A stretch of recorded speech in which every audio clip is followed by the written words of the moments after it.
Well, thanks for joining us today. For anyone who is new today, my name is Craig Lester. I am emceeing, and I'm the owner of Rural Roots Canada, which is an agricultural and media company. Thank you to Alberta Canola and the Lethbridge Herald for the great breakfast to get us started today. A few reminders to pass along this morning. The Wi-Fi is Prime Guest, and the password is Prime Lodge 2012. That's with a capital P, so Prime Lodge 2012 with a capital P. If you're posting, use the hashtag FSC25 and the handle Farming Smarter. But please make sure that your phones are on silent, just so that we respect the speakers that are up here presenting. Washrooms are out just outside the doors, men to the left, women to the right. And we will have, so long as time permits, we have questions just like yesterday, and feel free to use Slido to ask those questions, or just wait for the mic to get to you, sort of thing, if you're in the room and asking, just so that the people on the live stream can hear your awesome questions as well. Continuing education credits for CCAs are available. You can sign or scan the code at the registration desk. Just a small note on that. There are 2 QR codes and 2 sign-up sheets. You have to scan either both codes or sign up to both sheets to get everything registered properly, and I'm sure Jamie will give you a hand with that over there. Big thank you to our major sponsors, Equus, Down to Earth Labs, Alberta Canola, Lethbridge Herald.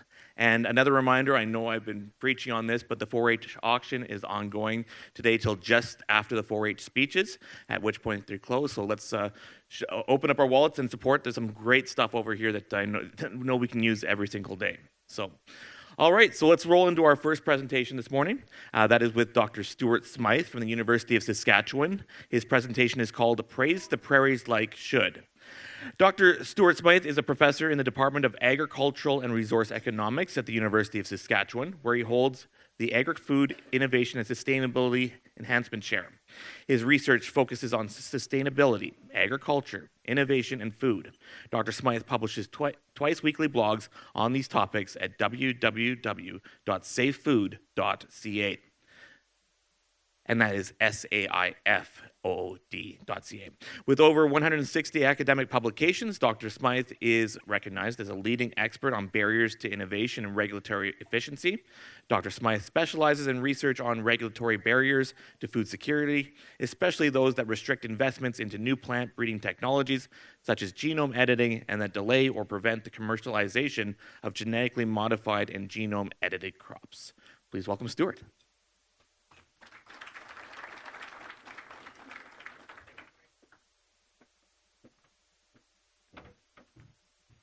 Well, good morning, and thank you very much to the organizers for the invitation to come and join you today. I was in Cancun speaking at a wheat conference last week, so your weather's a heck of a lot better than it was in Saskatoon when I left yesterday morning, but you got to turn it up a little bit to get to the Cancun weather that I had last week. So I've been asked to talk about what does sustainability look like on the Canadian prairies. And there we go. I think the biggest thing that gets lost in a lot of the conversations about sustainability is it's fixated on the environmental component. Yet, when you talk amongst yourselves or across the industry, economic sustainability is the most important thing, and if it weren't for the economic sustainability, there wouldn't be any environmental sustainability. So I have an industry partnership chair, and I want to thank and acknowledge the partners, Alberta Wheat Commission, and the Western Canadian Wheat Growers, number of sponsors that bring in Alberta partners. So when we look at the success of innovation, this is what agriculture has achieved really in the last 60 years. So we can go back as 200 plus years ago, and that's what organic farming was like. So all those yields from 1800 up to 1960, we required more land to produce more food. And that was the only way we could meet some of the challenges of feeding a growing population. But around 1960, agriculture was able to decouple that need for increased land and increased production. And you can see then that on the far right, food production has increased almost 400% while we're only using 10% more land. And the majority of this comes from three things. We got better crop genetics, we've got synthetic fertilizer being used, and synthetic pesticides. And those three together are really what's driving that ability to increase our production. We still have problems with food insecurity. There's roughly 800 million people that are food insecure today. So we've not solved that issue. And it's going to take a lot of time and a lot of investment to make credible changes in that. So I've been to a number of international events and in Ottawa talking to policymakers, and Environment Canada predominantly is really fixated on environmental sustainability. Yet when I talk to policymakers and say, you realize that if farmers aren't economically sustainable, they're not going to be achieving any of the environmental gains that you're hoping they'll make. And it was a real wake-up call because they had never considered the fact that economic sustainability would be an important part for farmers. So I was in Montreal just over 2 years ago when the convention, or the Convention on Biodiversity was being held. And out of that agreement came the Global Biodiversity Framework. And what this agreement does is it really drives forward environmental changes. So Canada has ratified this agreement, and one of them calls for a 50% reduction in the use of pesticides by 2030. It requires a 30% reduction in synthetic fertilizer use. So these are the kinds of things that Environment Canada has been agreeing to that are not being well communicated by any of the media, and it gets to be a real concern. And so a lot of what was developed under this Global Biodiversity Framework comes out of the European Union's farm to fork strategy that was rejected in June of last year when they had elections to the European Parliament. But this strategy is being reworked. It will come back this year and be reintroduced, and it's expected to come into law. And these are a couple of the staples, right? 50% reduction in pesticide use, 20% in fertilizer use. They want to triple organic production.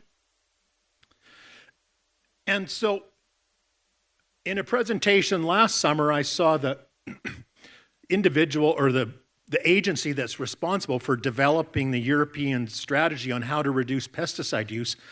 This summer, Europe's going to ban the use of copper sulfate, which is the predominant pesticide that the organic sector uses to control insects and somewhat for weeds. So they want to triple production, and they're going to take away the organic sector's most important chemical. So what's going to happen to organic yields? There's no way they can even be sustained, right? Their yields are going to go down, yet they're going to triple production or triple the area. So Europe is going to be increasingly food insecure.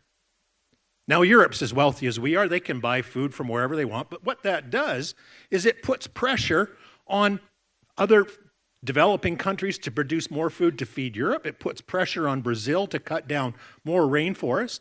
And then what do the European environmental groups do? They criticize Brazil for cutting down the rainforest. Well, they're cutting it down to feed you because you won't adopt innovative crop technologies. So how are the Brazilian farmers that are reducing the rainforest to create more land to grow food responsible for that increase in demand? So because Europe is rejecting a lot of the base technologies that are used in leading ag countries, certainly throughout the Americas, Australia, it's starting to show just how sustainable agriculture in these countries are.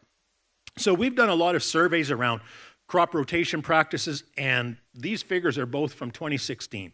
So this is just Saskatchewan land use. You can see that tiny little red wedge. Only about 3% of the cropland in Saskatchewan involved tillage in 2016. Look at Europe. 3/4 of their cropland requires tillage on an annual basis. So that is and Europe, the governments and the environmental groups from Europe will stand up at every international conference and champion how they are leading sustainability at a global level. Nothing could be further from the truth. They are absolutely the least sustainable producers of food anywhere on the planet. Canadian farmers, particularly from the prairies, I would put up against farmers anywhere in the world. We are the most sustainable producers of food on the planet. We may not be number one in every single category, but when you look across the spectrum, nobody is doing a better job than what we are. So this is what summer fallow acres looked like across the prairies for the last 110 years. Summer fallow acres spiked in the late 60s, early 70s. You can see Saskatchewan that we had over nearly 10 million hectares of summer fallow back around 1970. Now, the prairies combined have less than 500,000 hectares of summer fallow across all three provinces. It's a rarity to see a summer fallow field if you're driving somewhere across these provinces in the summertime.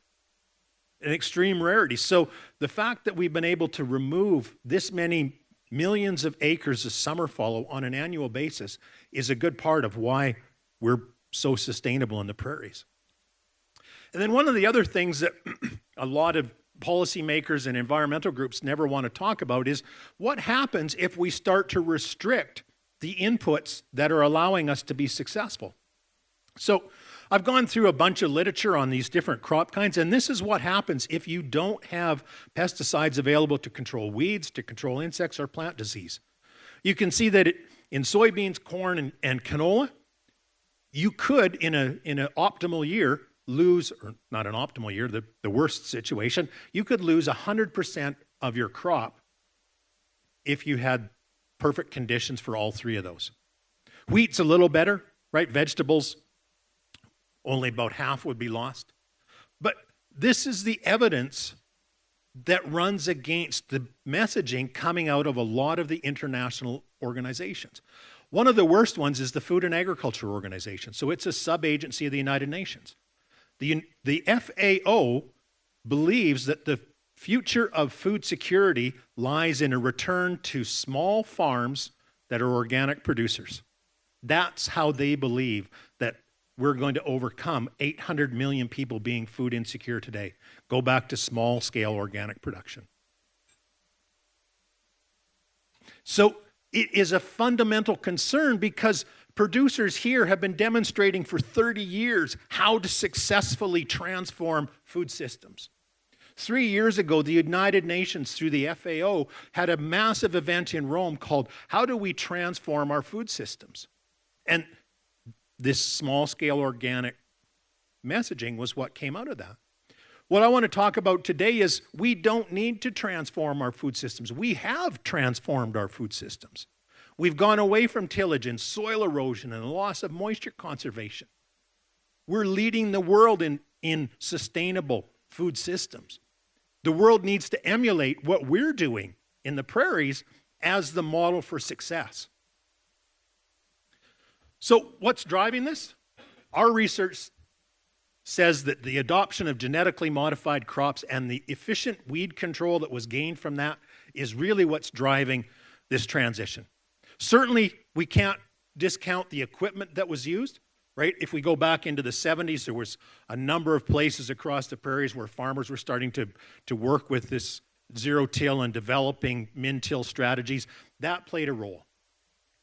GM crops would not have been as successfully adopted if the equipment for no-till or min-till hadn't been in place for 20 years and ramping up. So these were really complementary technologies that when herbicide-tolerant crops came along, they really perfectly aligned with where the min-till, zero-till equipment technologies were, and they really worked together to elevate. And you can see over that past 30 years, there's no canola grown in Canada today that's not herbicide tolerant. The same with corn. There's no corn. For the most part, there may be some small vegetable production, and soybeans are running around 90%. So it's the weed control that our surveys are showing that's driving these ability to get changes. So I've done a couple of surveys, and we did our first survey in 2005 and 6, and we had a little over 600 farmers from across the prairies respond, and these are some of the first results that we found. At that time, 85% of the canola that was grown across the prairies involved zero or min-till, and you can see that over 80% of farmers said, yes, it's improving our soil moisture. It's reducing our soil erosion. 40% said they were able to put canola into land that they classified as erodible. And one of the things we're starting to see is that years ago, you likely remember, and you may have done some of this, depending on the commodity price, land that was marginal would move in and out of crop rotations. Sometimes it would go in if commodity prices were high and come back out into pasture forages when commodity prices were low. But that ability to be zero-till for so long is improving our soil organic matter that those marginal fields are now able to stay in a crop rotation because the quality of the soil's improved. And that's one of the things we're trying to measure this winter. Herbicide or control of weeds is improved, and the management of herbicide-resistant weeds was less of an issue. So we asked farmers, which of these technologies is really driving your ability to take and to keep summer fallow out of your crop rotation practices? And you can see that 91% of farmers that responded to surveys said it's glyphosate. So I've given iterations of this talk in Europe, and you should see the looks on the people's faces, especially those in government and with environmental groups, when I say that 90% of Canadian farmers say that glyphosate's driving their sustainability. They simply refuse to accept your evidence. So that's how deep the political opposition has become in Europe, is they will absolutely refuse farm-level evidence. This is not my evidence. This is the evidence that you and your neighbors have provided me. We just did the analysis. So HT canola, other herbicide-tolerant crops all fit in there, but it's really glyphosate that's driving this. And so we wanted to take a look at what was the evidence around fertilizer use when Environment Canada came out in December of 2021 and said there was going to be a mandatory reduction of 30% on nitrogen fertilizer emissions. They had to back off. Guilbeault had to back off a year later, and he actually didn't even make the statement. He forced that on the Agriculture Minister, Guilbeault. She was the one who said that it would not be a mandatory 30% reduction, it would be voluntary. So Guilbeault, even though he was the one championing this, he actually refused to go in front of the media and say that it was going to be a voluntary change. But what we've done is we've shown that there's been a 102% increase in fertilizer. So 22% of that is due to the fact that we no longer have summer fall. So just simply that increase in seeded acres from one year to the next accounts for a little over 20% of all of that fertilizer used. But we're trying to tell policymakers that you can't focus simply on the amount of fertilizer applied to a field. You have to look at what the yield impact is. So what we're advocating to policymakers over the last 3 years is saying you have to look at fertilizer use efficiency. You have to look at how many bushels are produced per pound of fertilizer applied. And when we look at it that way, our fertilizer use efficiency's gone up by 28%. So our yields have gone up, we're using more fertilizer, but we're doing so far more sustainably. And so then if we look specifically at nitrogen use efficiency, right, we found that over this 25-year period between the early 90s and the late teens, nitrogen use efficiency increased 29%. So there's absolutely no way Canadian agriculture could ever meet a 30% reduction by 2030 when we've increased it by 29% over 25 years. So one of the reasons we try to get this data from the early 90s is Canadian agriculture data is very spotty. StatsCan has a little bit of data, but I question the reliability of it in some cases. Provincial organizations and governments have some information. Farm Credit Canada has some information, but nobody has a comprehensive data set of everything involved in producing a crop. So what we've done is we've put together a large survey. Some of you may have seen that, but it takes farmers through every single thing they did to a field between 1991 and 1994, because we used 95 as the baseline.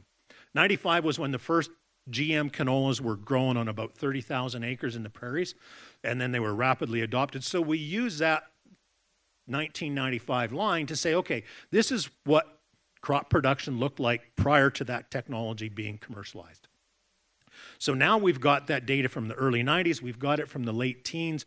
We also need it from around that 2005 period because a lot of these international agreements like the Global Biodiversity Framework I talked about or the Paris Climate Accord all use 2005 as the baseline with 2030 as the target mandate. So this winter we're redoing this survey to get that data from around 2005 and from the last 5 years, 2020 to 2024. To then be able to model this data from 2016 to 2024 to say, this is where we think prairie agriculture could be by 2030 to help inform policymakers that changes in agriculture do happen, but they're never going to happen in a window of less than 10 years. Lots of these changes in sustainability have been accomplished over 25 and 30-year periods. Farmers are willing to be sustainable, but you can't force them to be sustainable through regulating agriculture.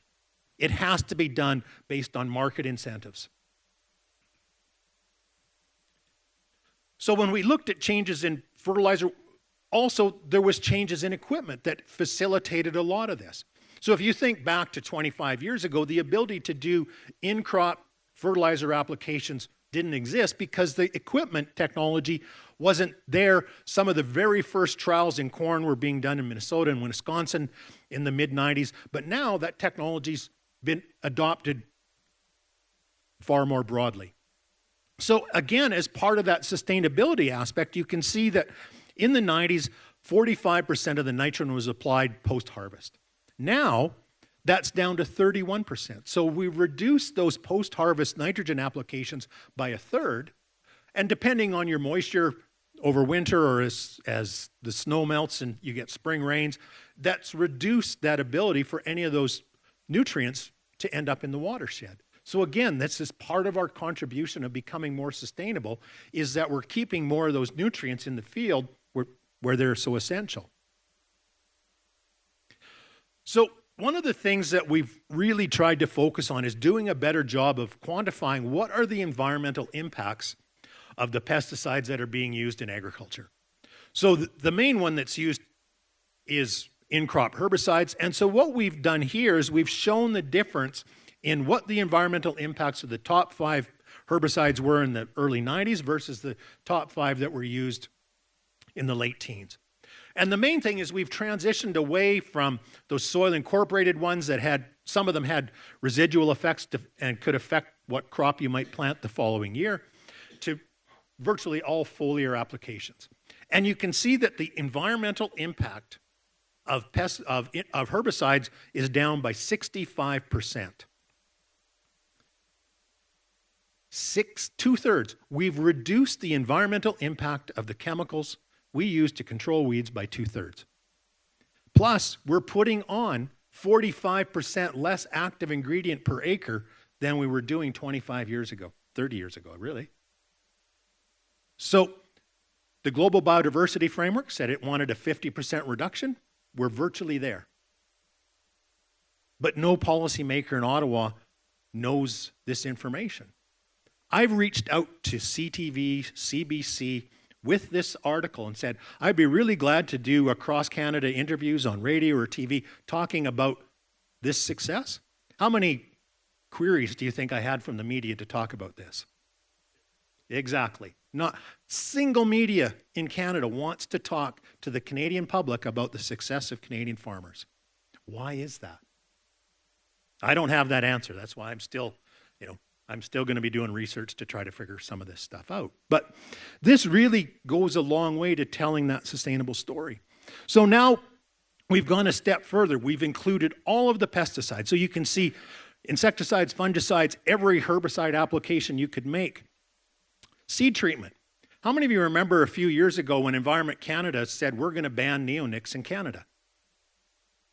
And then the industry got together and did a bunch of research and came back with a bunch of scientific evidence, and Environment Canada and the Pest Management Review Agency backed off. So that first line, seed treatment, the environmental impact of using neonics is down 86%.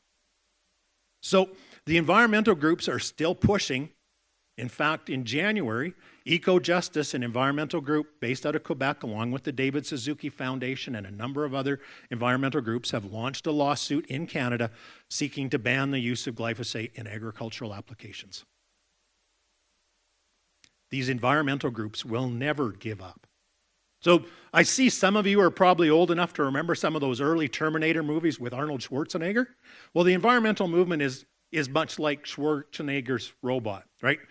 One hand and a chunk of the torso, and it's continually, the environmental movement is never, ever going to give up attacking agriculture. If they get a gain in one area, they move the field goal post. They'll want something else. Agriculture should never trust the Canadian environmental movement on anything. We have to push forward and deal with policymakers, help to better inform politicians and those running for political office. We should have that opportunity this year. But this is the kind of information we need to be communicating to our policymakers and to those seeking office, that Canadian agriculture has achieved many of the things that these international agreements are calling for, but policymakers in Ottawa don't want to acknowledge the success achieved by Canadian farmers.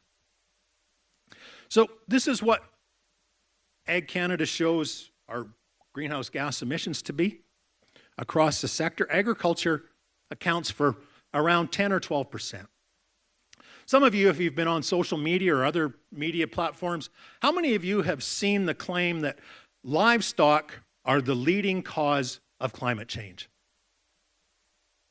So nothing could be further from the truth. So agriculture accounts for about 10% of emissions. Cattle are around 5.5% of that 10 or 11%, so about 50%. Yet, what they don't factor in there is how much carbon is sequestered through grass and forage production. So I had a grad student who farmed near Weyburn. Last summer, he defended his thesis, and he looked at how much carbon is sequestered just through the production of hay. And he's estimated that's about 16 or 17% of the total emissions are offset by the carbon sequestered through hay production. Later this year, we'll be doing a survey to get a sense as to how much carbon is sequestered through pasture, because we've estimated that it could be triple what is done through forages. So all of those livestock emissions could almost be fully offset through the carbon sequestered. So the message that should go out is, no, we don't need to reduce our herd size. We need to increase them. We need to double or triple our herd size. If we had efficient moisture, we need more carbon sequestered, because every time that grass regrows, it's sequestering more carbon every time it does it. So wouldn't that be a lovely message to give the environmental groups? No, we need more cattle, not less. Yeah. Yeah, so this is... Oh, that's a good question. Huh. The 10% has seemed... The agriculture 10% roughly hasn't changed over those years. So it must mean that our carbon per pound of production has come down. Yes, that would be true. But they don't count all Ag Canada and the federal government looks at is emissions, right? So you can see that they have come down a little bit. So in agriculture in the three Prairie provinces, this is what it looks like in Alberta. Your emissions have sort of plateaued over the last decade here. But because so much summer-fall has been removed, Alberta Ag's been a net sink for, roughly a decade, maybe a little bit longer. This data goes up to 2017 was the most recent that was available. Saskatchewan, pretty much the same story, maybe a year or two earlier than you. Manitoba is still a net emitter because they do have, with those heavier clay soils and more moisture in the spring, there is more tillage in pre-seed there, so they're still a net emitter. But across the Prairie provinces, all three provinces have achieved a 53% reduction in emissions, which is more than what's called for through the Paris Accord. So again, prairie agriculture has achieved what the federal government is requiring, yet they're still trying to put regulations upon prairie agriculture. And I think for a large part of the national discussions around agriculture, there needs to be a two-policy strategy. We really need to look at dryland farming or dryland agriculture across the prairies versus what goes on in southern Ontario and Quebec, somewhat in the Maritimes, where they're far higher moisture levels. So trying to put a single policy that's going to apply for all farmers in Canada is really not working when you have to bring in some of the challenges and aspects of dryland agriculture. So I think a really important thing is trying to get a value on carbon sequestration, because there are billions of dollars being left on the table from the amount of carbon that your farms are sequestering. Now, there have been some universities and some academics that have said, oh, once you've sequestered carbon for 25 or 30 years, the soil becomes saturated and there's no longer any opportunity to sequester soil. We're pushing back on that because we've got farmers reporting that in the last decade, they've increased their soil depth by 1/2 inch. Because of that continually putting trash back, not tilling, they're increasing the depth of their soil decade after decade. So that would suggest that in perpetuity, we could continue to sequester carbon. Another strategy could be is that you intercrop alfalfa, you take that carbon from that top 12 inches and you draw it down into that 24 to 36 inch depth. You harvest off your hay and you go back right into crop production. So that again would allow that top 12 inches where most of the carbon stored to be drawn down deeper. And again, it would allow for a longer time cycle of being able to sequester carbon.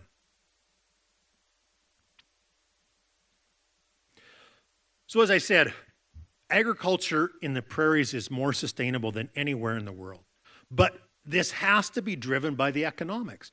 All of what I've talked about this morning was not done by a government or governments regulating agriculture. It was done by market incentives. What was the most profitable thing for your farm? And that's why farmers have adopted technologies like zero-till equipment or min-till equipment or herbicide-tolerant crop technologies, all of these things. It was all driven by the economics and the profitability of your operations. And that cannot be forgotten. That has to be the fundamental baseline of all of the discussions around changes in agriculture practices. Has to be built off. Farmers must be profitable. And so I'm going to ask for your assistance.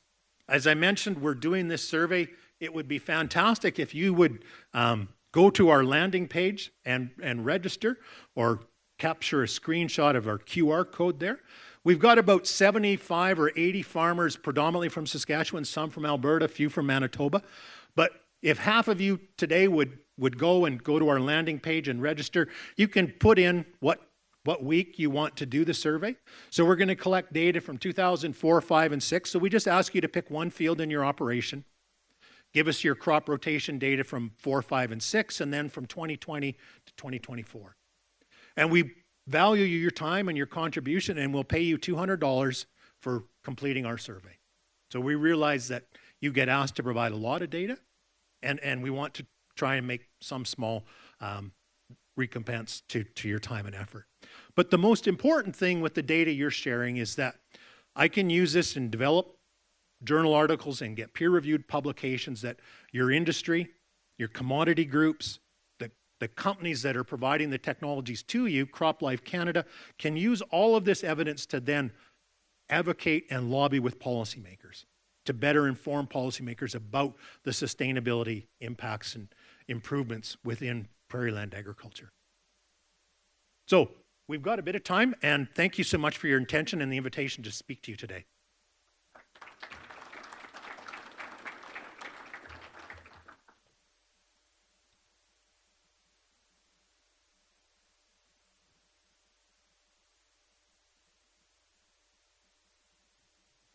Sorry. Any questions from the floor while I get Slido up? Thanks, Stuart. I guess earlier in your talk, you were talking about food insecurity and food security and food systems. From my understanding, the production, like the actual number, overall global production is not the problem in the world food security, it's logistics. So I was just wondering if you could comment on that, because I would say that our agricultural production systems are good, but our food systems to get them to consumers are not. Yeah, good point.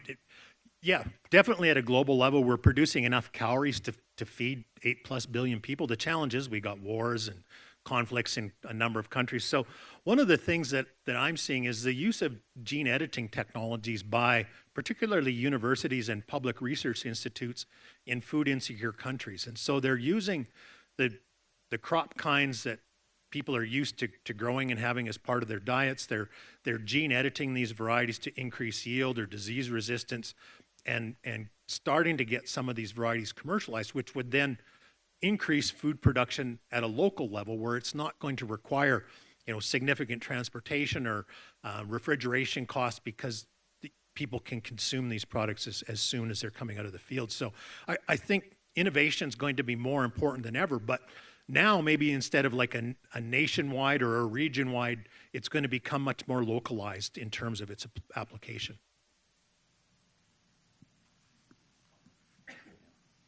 Thank you, Dr. Smyth, for your message today.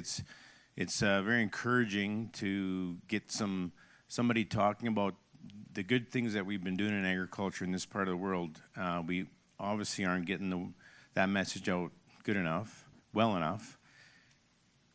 Give us a little bit of what your feeling would be because what's coming under attack is glyphosate, use of glyphosate.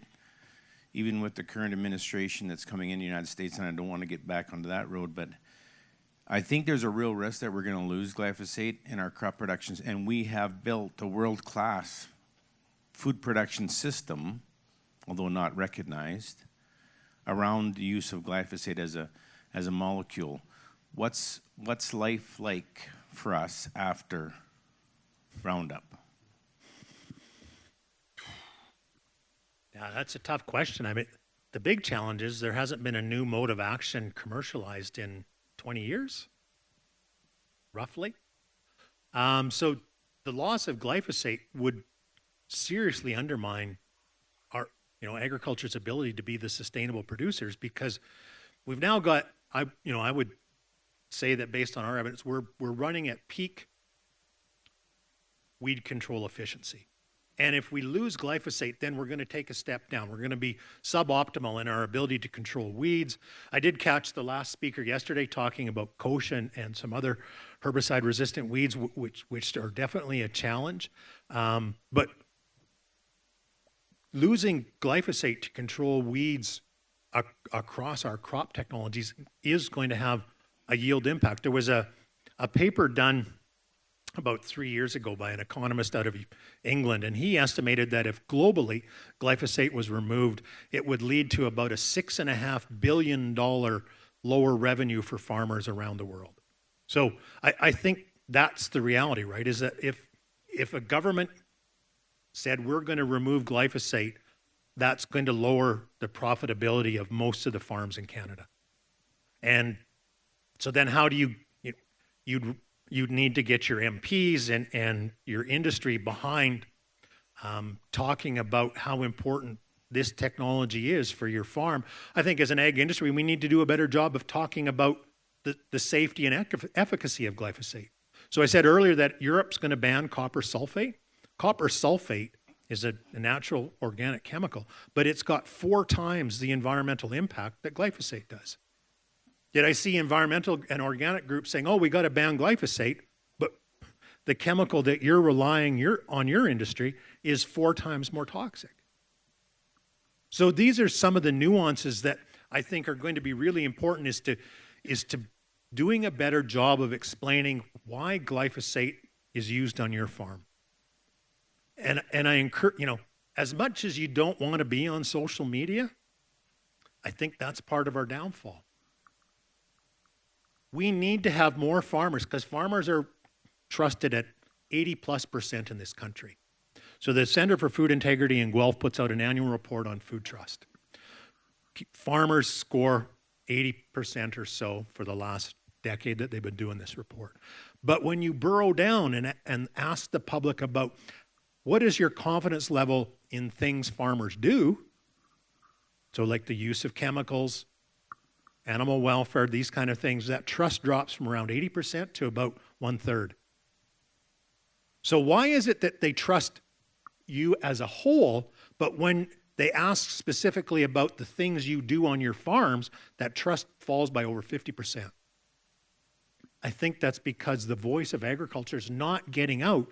I see a lot of young farmers that are in the room that should be on social media. We don't want someone like me on TikTok or Instagram, but you young farmers are the ones that are going to be able to interact, because the public's going to look at you and say, okay, yeah, here's a young person explaining why glyphosate's so important, but how it's also safe. So if you're, here's a suggestion for you. When you're doing weed control, leave a corner of your field, but let it go for 2 or 3 years and show what weeds look like in that little corner of your field 1 year to the next, saying this is what fields would look like if we didn't have efficient weed control. Well, if you say, you know what, I'm growing corn, or I'm growing wheat, and you look at the picture and you can't actually see what's growing in the picture because there's so many weeds, then the public will start to understand. And they're close, because a colleague of mine in Halifax did a survey in 2020, spring of 21. So with lockdown, lots of people had gardens. And I saw people tweeting about this. Oh, they were so happy. They went out to their garden center and they got organic this and organic that and organic everything they could plant. Well, how much do you think they ate? So they surveyed them the next spring and said, would you be willing to have a garden again? And over 50% of people said, absolutely not, no way. So they've learned that, you can put all this money and time and effort and water and weeding and all this stuff, and you don't get to harvest anything. That was a crushing disappointment, because nobody wants to eat insects. So there's some understanding of how important pesticides are to our food production. So we need farmers, as much as you might be hesitant to step forward and get involved, but I encourage you. I can't do it. You're the ones with the trust. Yes. And I hate to make anybody more hesitant to do that, but I just have a question for you. But I have two things I'd like you to touch on. One is the greenwashing law, and how are farmers liable under that for things they put on social media? And second, I think there's a bit of a distrust on things that are on social media. Like when I see something, everybody's an expert, but no one's an actual honest scientist. So do you have any other ideas for how to get the message of farmers out there other than just social media? But first, are we liable under the greenwashing law? I don't think so. I looked at that last fall, and I actually think it's a fantastic opportunity for agriculture, because we can go after Greenpeace, and we can go after the David Suzuki Foundation, and all of these environmental organizations that are lying about pesticide use, fertilizer use, genetically modified crops.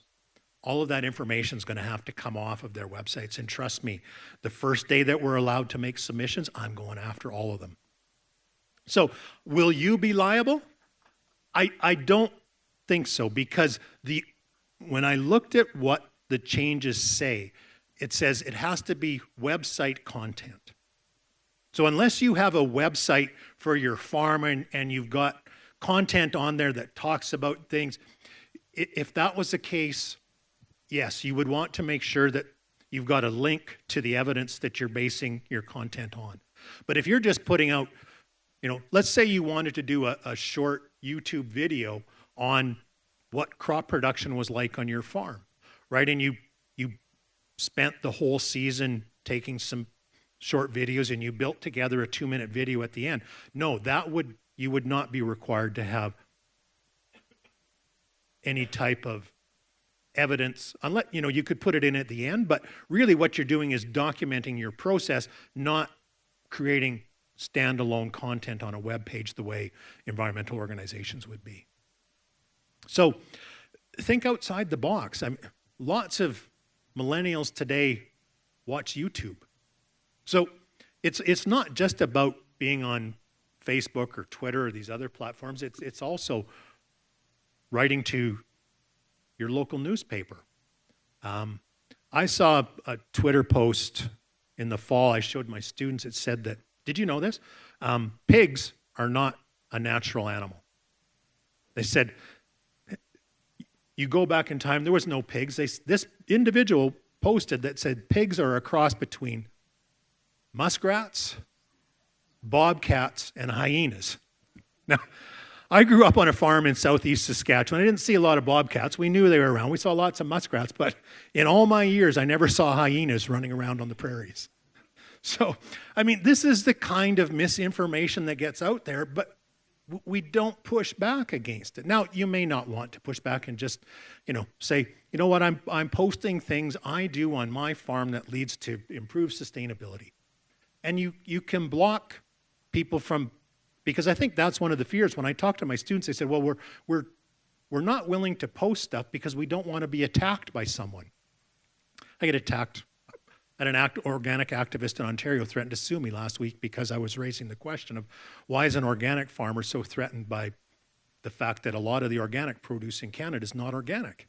And he threatened to sue me simply by raising questions. So I understand if you don't want any of the negativity that can come from this, well, you can set your accounts up to block and mute all of that. You should not have to be exposed to that kind of crap. But the reason they do that is they know they can intimidate people to silence you. But if you put those filters in place to prevent that negative feedback from reaching you, then we've removed that tool that they rely on to drive you out. Because that's how they get their message across, is they're vocal, they attack people that question them, and then they know they can silence most of those people. Yes? One question over here, Stuart. I've heard from a few people that other farms in different countries have been able to kind of monetize some of those sustainability practices, mainly in New Zealand, I think, and Australia. Do you see that being like a sustainable system, or do you see it coming here to Canada? It's not far off. I had a number of conversations last year with Richardson's, and they said this is an increasingly important issue for them transporting crops to food processing companies, because those food processors are taking your raw commodities and creating something for a grocery store shelf, and they're being pushed by the retail sector to say, how is this loaf of bread or package of pasta or whatever it is more sustainable than 5 years ago? Well, the processing companies don't have the answer, so they're going to the transportation and the grain handling companies saying, how can we do this? So I think there's an opportunity. So here, let me run this idea by you. Last summer, we did a quick back of the envelope calculation. We know how much carbon is sequestered for every acre of wheat production as a whole. So we could figure out how many bushels per acre on average, how much carbon is sequestered per bushel, how many loaves of bread come from a bushel of wheat. We could put right now on a packet or on a loaf of white bread, this loaf of bread sequestered 25 grams of carbon using modern farming practices that include innovative genetics, fertilizer, and pesticide inputs. Is that a branding that agriculture should be pursuing? We could put that on pasta. We could put that on beef, that this beef sequestered so many grams of carbon just through the grass it's consumed. Canadians want to buy sustainable products. And right now, more than ever, they want to buy sustainable Canadian products. So should we be proactive and push our agri-food industry to put this type of branding about Canadian agriculture on our food products? I'll leave that for your discussion over lunch and over the next few days. But I think if we don't communicate what we're doing, we can't expect things to change. We've got to think, how can we change what we're doing to then have a ripple effect downstream and get the public think, because the public's looking for these products. We're doing it, so let's tell them what we're doing. I have a couple of questions from Slido here. Was it hard to get data from 1991 to 94? And what was the one key strategy you used when gathering that data? Yeah, so it was it wasn't as easy as we'd hoped. The one thing that was advantageous to us is that was about the time that a lot of farmers started to adopt computers on their farm. So thank you for having good record keeping, because a lot of the farmers that did respond to our survey said, yeah, it took me a while, but I was able to go back through my records and find the information we were looking for. So yeah, we were able to build a robust set from that period. What's making this successful is me and my grad students talking. I share this with my students and past students. I come to events like this to speak. I was in Edmonton a couple weeks ago. I've talked in Saskatchewan. So anytime I get an opportunity to talk and share the results of what we've done, and then hopefully incentivize you a little bit to participate in our current one, that seems to be the most successful. And if you know someone that's not here and you think, oh, this would be a good, then feel free to share that registration page with them as well. Thank you. And your survey suggested that 75% of farmers reported herbicide resistance is less of an issue. This commenter states that they think 75% of farmers are only seeing the tip of the iceberg. Would you agree with that, or what are your comments? How, like, tip of the iceberg, in that there's more benefits than that? I think that it is more of an issue. More of an issue. So there's two things there, right? The spread of herbicide-resistant weeds, I think, is a leading concern. That the acres affected by herbicide-resistant weeds has increased, but the number of herbicide-resistant weeds being reported on an annual basis is declining. So we've looked at this going back to when the first data was available in the late 80s through to 2022. And there's a gradual decline. So in 4 of the last 6 years, there wasn't a single new herbicide-resistant weed reported anywhere in the prairies. Yet earlier, in the 90s and the early parts of this century, there could be as many as 3 or 4 new herbicide-resistant weeds being reported. So I think farmers are becoming more efficient at using and managing efficient herbicide-resistant mitigation strategies. So as your last speaker yesterday afternoon talked, right, the fact that we've got increased research and development into pulse varieties, so about 60% of prairie farms now include pulses in a 3-year rotation, whereas in the 90s it was only around 25 or 30%. So the fact that we've doubled the number of farmers that have brought in a pulse crop, so if you're doing cereal, pulses, oil seeds, certainly in this area you've got a number of with sugar beets and potatoes that most of the rest of the prairies don't have. So you do have some options to change your modes of action, and that is certainly one of the strategies in the ability to keep herbicide resistance at bay as much as is possible. I thought you had a question. Sorry, Craig. Last question on Slido here. Any comments on the nutritional density of current crops? Do current practices reduce the nutrient density we have? Oh, I don't know the answer to that question. I'm sorry. That's sort of beyond my stream of expertise. I just get myself in trouble trying to answer that one. Fair enough. Any final questions? Oh, there's one down here.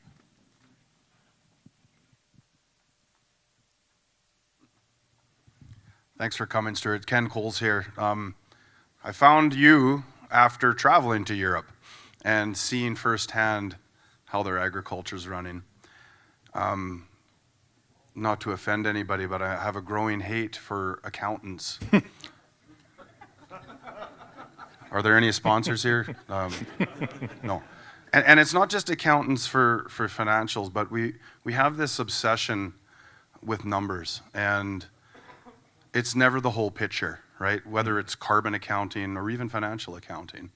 And I think it's not looking at the entire system. And it puts information in front of people that they can use when they don't have a full understanding of that system. So based on that, what are your thoughts on incentives and subsidies and their influence on agriculture, and and sustainability? That's a great question, Ken.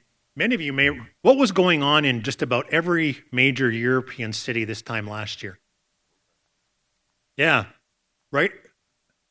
And they weren't protesting the high cost of milk or the high cost, they were protesting the environmental regulations that were being rammed on them by the European governments. So right now, the Netherlands, the Dutch government is buying up 3,000 farms that they have arbitrarily decided don't align with some environmental criteria that the politicians and policymakers have created. They've purchased, when I looked before Christmas, they've purchased around 13 or 1,400 of the 3,000 farms. And you don't have an option. It's not like you can say, yeah, no, I opt out, I'm going to continue farming. You don't. You are given a per acre price and they stroke you a check and you're done.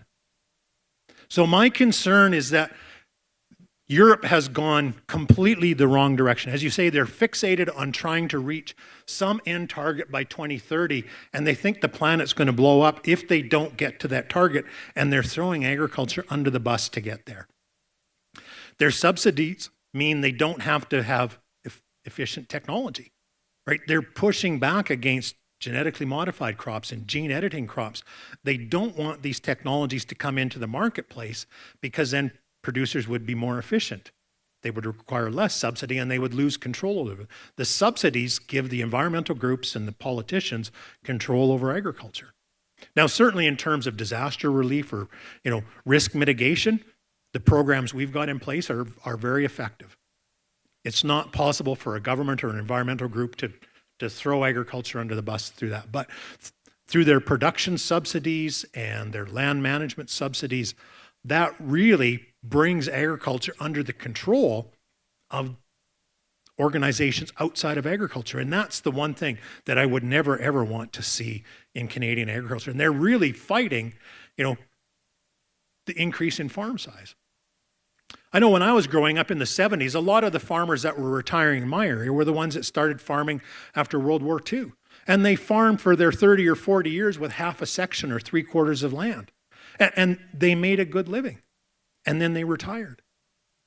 And now, when I look at statistical data for Canadian surveys, they say the average farm size in Canada is less than 300 acres. I'm going, no, it's not. So in our data, we typically throw out everything under 1,000 acres.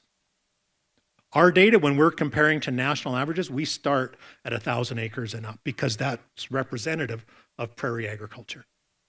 So I think, again, these small farm sizes in Europe really distort what's going on in the broad sector. There's some very large farms in France and Germany, but you don't hear about that because that's not the message they want they still want the public to think it's small scale, it's organic, it's got white picket fences and all that kind of stuff. So yeah, I think, this fixation on trying to reach a magical number by 2030 or 2050 is the detriment of putting policies in place. Yes, sir. I love your comment. I talk pretty loud. But that's even better. I love your comment about branding a loaf of bread and some of the thoughts, but there's nothing better brand around this area than the name Farming Smarter. And it would be nice to see Farming Smarter bread, loaf of bread, in the marketplace next year. Ken, you could probably make some money selling your brand, eh? Or Farming Smarter potatoes. I think that's... And then we don't even need to say anything about the pesticides raised with sustainable agriculture, but Farming Smarter, change the way people farm. It's a great brand. Yeah, and certainly you could put in there, what's driving Farming Smarter? And there would be a multiple of reasons. And most consumers won't care terribly about this. Some will go and investigate what that is, maybe 10 or 20%, but the majority of people, they just want to feel good about their purchase decision, right? That, oh, yeah, I bought something that was sustainable. I can go home, the kids will look and they'll go back to school and say, yeah, my parents are buying sustainable stuff. We just bought this sustainable bread. And so, it's very cyclical that it spills over from, you know, parents feeling good, the kids going to school, and I think there's a tremendous opportunity to take advantage of what we've been doing for the last decade easily. Yeah. Well, That's thank you so much for your questions and your attention. I've greatly enjoyed this. Have a great rest of your conference. Thank you so much, Stuart.